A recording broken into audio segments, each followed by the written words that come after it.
Recently, I was on Twitter and I saw a posting from none other than the UFO debunker of our age, Mick West. And the post said this was on September 11th, and he wrote, "Missing time due to alien encounters? This comment on one of my videos today raises an interesting partial possibility. It's apparently possible to have an epileptic seizure and then regain consciousness much later without knowing what happened." So basically somebody suggested to him that that some people who experience missing time is because of epileptic seizures. Okay, that's all well and good and everything, but those people are usually diagnosed with that and they know the reason why they're having missing time. In fact, I know somebody personally who has epileptic seizures and loses time because of it. I mean, so I don't know why you would want to throw this out there as a possibility to account for missing time in alien abduction cases.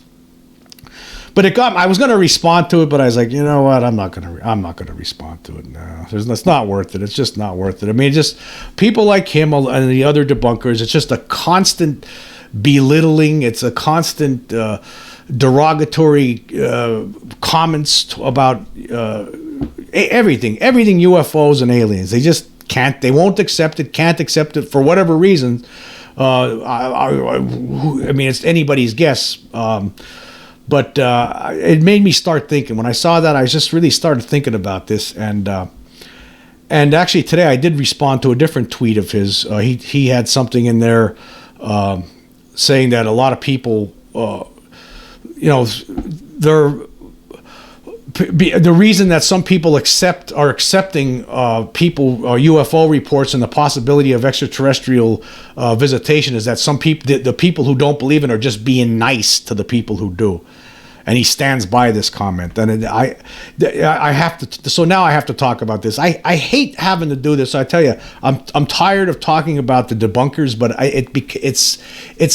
it's part of this. It has to be talked about, and it's one of. I mean, I don't want to do it, but I feel like I'm compelled to do it with all the constant nonsense and lies and horse shit that they put on they have on the internet, on Reddit, on all over the place, and it's just awful. But anyway, I've come up with a list of 4 possible motives that's pretty much behind debunkerism. UFO and extraterrestrial reality debunkerism. There's 4 possible motives, and we're going to go through those motives one by one. Number 1, fear. Okay, I think a lot of people out there are very afraid of the whole concept, and it could be a subconscious fear too among a lot of people, and that's why they just they're living in a state of denial over this. So, because of the fear that they feel toward the whole concept of alien visitation, the possibility of alien abduction, that probably really scares them more than anything. Cattle mutilations, all of that stuff, the fear of all of that. It'd be much better if to just, hey, I'm just going to deny this because I'm afraid of it. And whether it could be, and this could be something that happens subconsciously for debunkers and the people who follow debunkers. So that's what and because of that, that's why they deny it. It's basically a denialism that's brought on by their own inner fear of this. And yes, it is something to be afraid of, and so that is understandable. Now, the second motive behind debunkerism, number 2, is just plain old stupidity.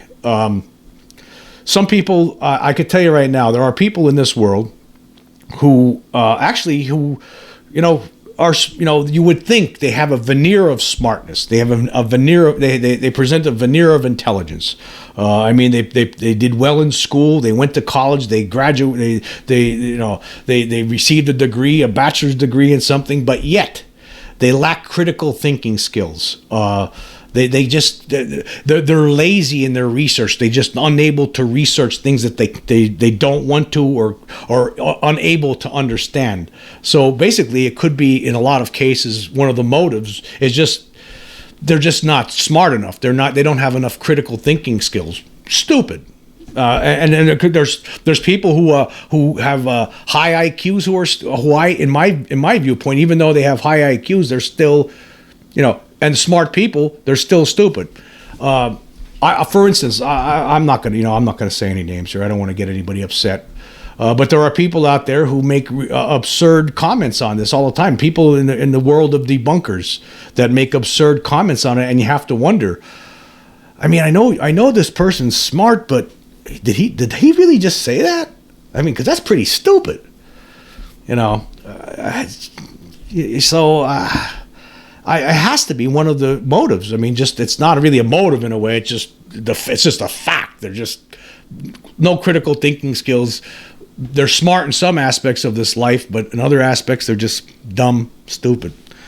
Number 3, willful, deliberate stupidity for profit or fame. Yes, I believe that is okay.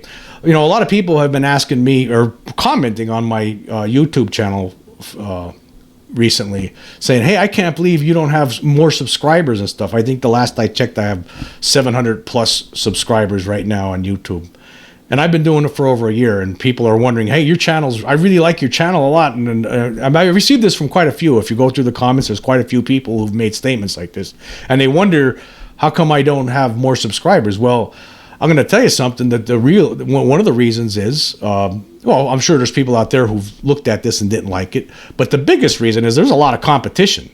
I mean, there's a lot of people out there who believe in UFOs, who understand that there's something going on here, and they have their own channels and podcasts, and so of course there's a gigantic competition out there for when it comes to pro extraterrestrial reality type material. Okay, I mean, there's podcasts and YouTube channels that I stumble upon regularly, weekly, that I've never heard of before, that have been around for a long time. There's just a lot of competition out there, and so that's one of the reasons why it's hard to get that subscribership to go up. It's going up slowly over time. You know, just a few months ago, it was in the 300s. Now it was a 4 or 5. Now it's a 6, 7. Now it's in the 700s. I'm sure at some point it will be 1,000. You know, I don't know how long that will be. It could be another 6 months. I don't know. But just that there's a lot of competition out there in this kind of field, in this kind of topic.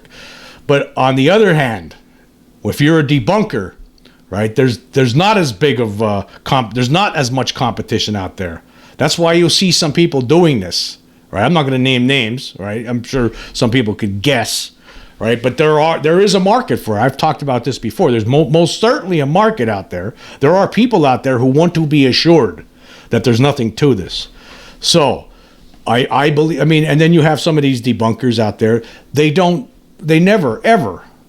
They don't give you all the facts. Like if they're looking at a certain case, you'll notice this. People who it's very maddening. You'll see that they stay away from certain aspects of a certain case, because then that will upset whatever they're saying about however they're trying to debunk it.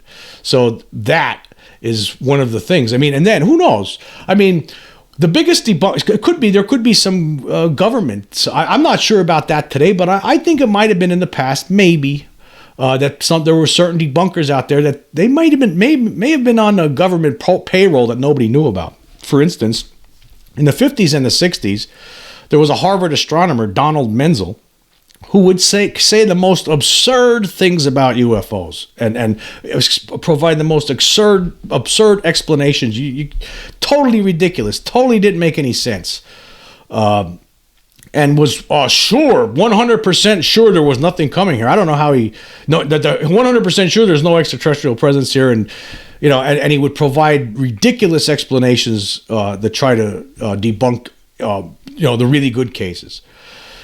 So and it was, nobody really understood why this guy's a Harvard professor. He's really smart, but yet he's making these really dumb comments.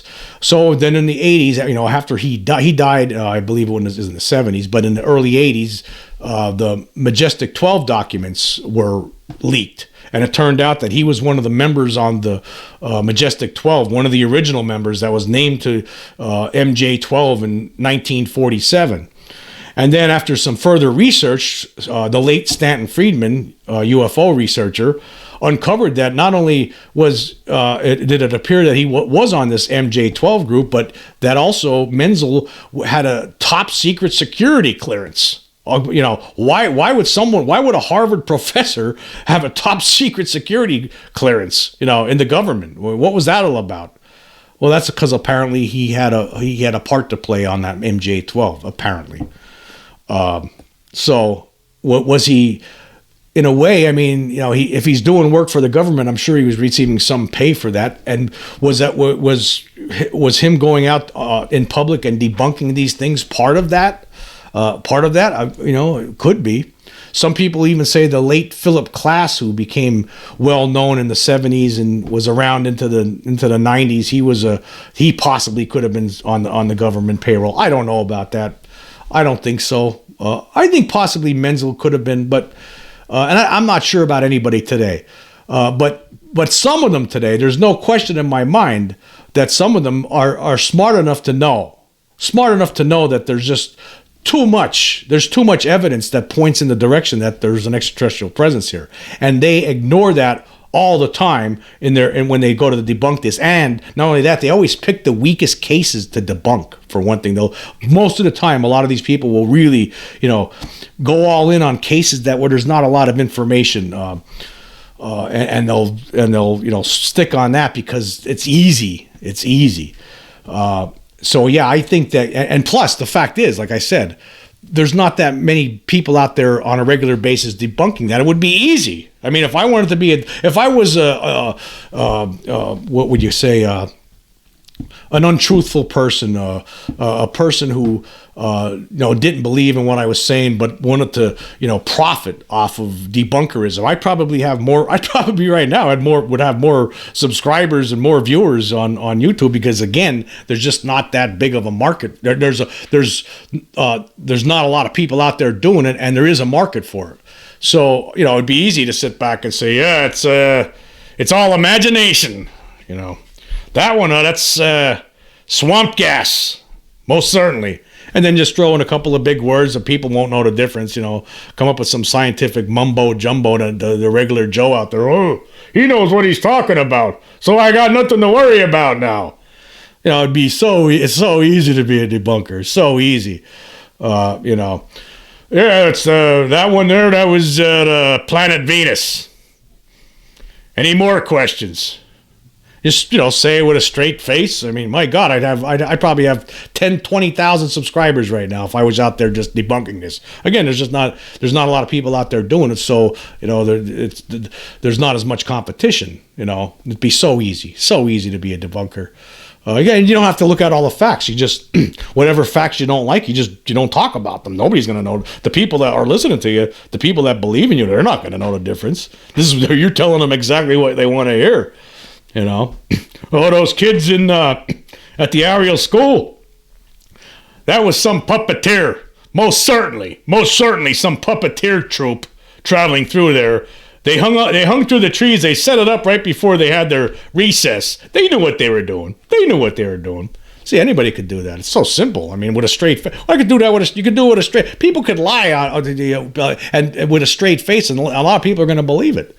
That's how the debunker world works. So yeah, and so they get more clicks, more views, more ads, more eyeballs on the ads on their podcast and YouTube channels. So it's the easy way. Being a debunker is the easy way. Again, because there's not as many people out there doing it as there are on the side of reality, the side of that there is an extraterrestrial presence here, because there most certainly is.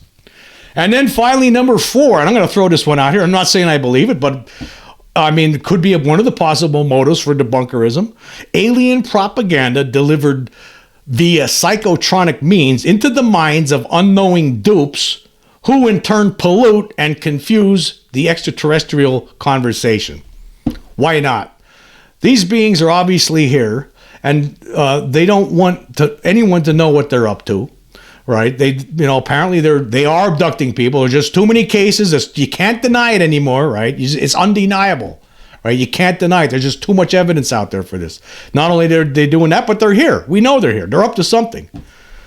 They're not just flying around, checking out the sites. They're here. They're on a mission. They're doing something. They're trying to accomplish something. And whatever that is, they don't want people to know about it. So what do? they through some way, through some sort of psychotronic method, they could send out signals there that could scramble some people's brains. And certain people, maybe they target certain people. Maybe some of these debunkers out there, people who have a voice in the scientific community, are deliberately targeted, right? Because they know if we get these people interested in the whole extraterrestrial thing, but on the negative side of that equation, they could go out there and spread negative, deceitful propaganda on our behalf. Why not? Because I don't know. It's either one of these four reasons. It can't be anything else. I mean, what else could it be? So there you go. I listed them: fear, reasonable explanation; stupidity, yes, most reasonable; willful, deliberate stupidity for profit and fame, yes, most certainly. Again, I think that one probably accounts for most of it. That's just my personal feeling. And number four, as far-fetched as it sounds, but it could be alien propaganda, psychotronic means into their brains, causing them to want to do this, causing them to want to spread disinformation, to debunk all of this stuff. Why not? Because once you accept that there's something here, I do. I've seen one of the craft. I've encountered one of the beings, right? A lot of other people have seen these things and have encountered, and some of them have also encountered the beings themselves. There's a lot of scientists out there. There's some scientists out there now, like Gary Nolan, who seems to be on the pro side of this, the right side of history, right? There are some people, there's people who have studied this for decades, like Dr. David M. Jacobs. He's come to the conclusion that there's most certainly some sort of a hybridization program ongoing. So if you accept all of that, then why not? Why isn't this a possibility that somehow they're able to manipulate certain people? It's possible. Anything's possible when it comes to an intelligence that's could be 100,000, 1,000,000 years more advanced than humankind. Anything's possible. But yeah, and that's where I stand on it. I'll stand by that.